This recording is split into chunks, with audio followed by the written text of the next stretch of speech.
Alright, while editing my video, URSA just announced that they're releasing a 12K camera.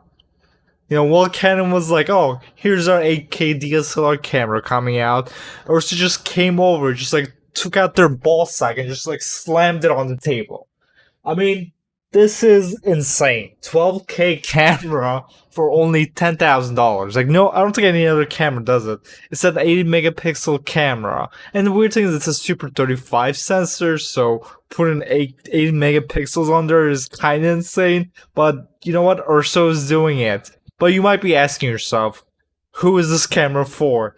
Personally, I say you don't need more than HD. 4K I use for cropping. And now Canon is coming with 8K, so what is 12K for?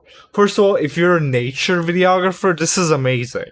Again, if you're gonna be exporting at 1080p, that means you can zoom in, I don't even know, like 32 times or something, like after you shoot a video. It's insane.